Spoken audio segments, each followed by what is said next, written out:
What's up, Tribe? Nick here from Ottawa, and in today's awareness video, we're going to talk about foot health. So foot health, as we've been sharing the message of foot health for the past couple of years, 2-3 years, what we've realized is that foot health is actually super simple. So today we're going to keep it really simple, and we're going to talk about it within the context of protect, correct, develop.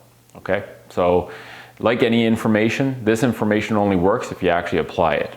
So hearing this stuff is useless unless you actually apply these things in your life. And the good news is they're really simple and they're fairly easy to apply. So protect. Before you try and address any problem or prevent any problem, the first thing you should think is, how do I protect myself from developing this problem in the first place? And when it comes to foot health, the way you protect your feet is both by using footwear and also protecting them from footwear, which seems weird, but I'll try and describe that. The role of footwear is to protect our feet from damage. So stopping your foot from getting cut or scraped when you're outside in the environment is the reason, and should be the only reason, why you wear footwear. Okay, so you need footwear to protect your foot. You also need to protect your foot from footwear. So conventional or fashion footwear, and there's going to be a whole awareness video for a full 5 minutes about footwear, so you can check that out. Should come shortly after this one. You need to protect your feet from conventional footwear by avoiding shoes that deform or damage your feet.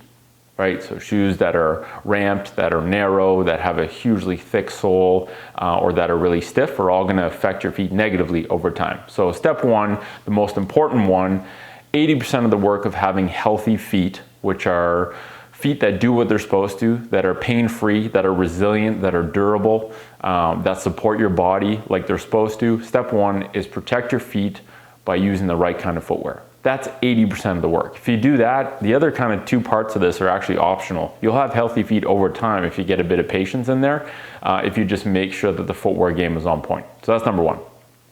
Correct is number two.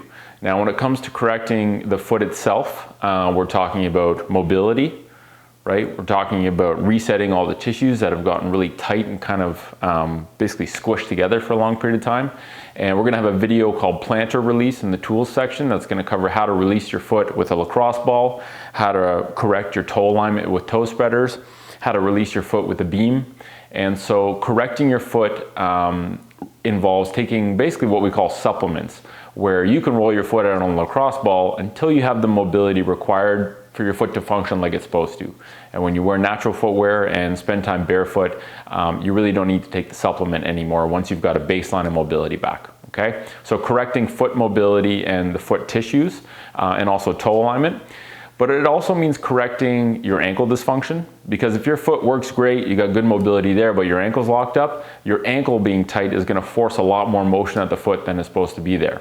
So the ankle is included in that, and we'll have a tools video of how to open up your ankles. And another thing that you got to correct is your hip mobility and your hip function.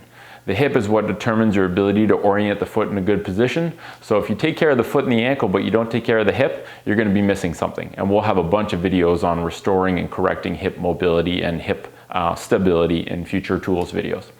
The last part is develop, and this is essentially where you're doing a lifelong experiment to develop a more resilient, robust, strong foot. And you do that by doing your own barefoot experiment, right? By gradually spending more and more time barefoot to build up the resilience of the surface of your foot, to work out the muscles of the foot. And you can do specific training for that, like training on a beam or doing a barefoot workout, for example, where you're putting a lot more load through the foot.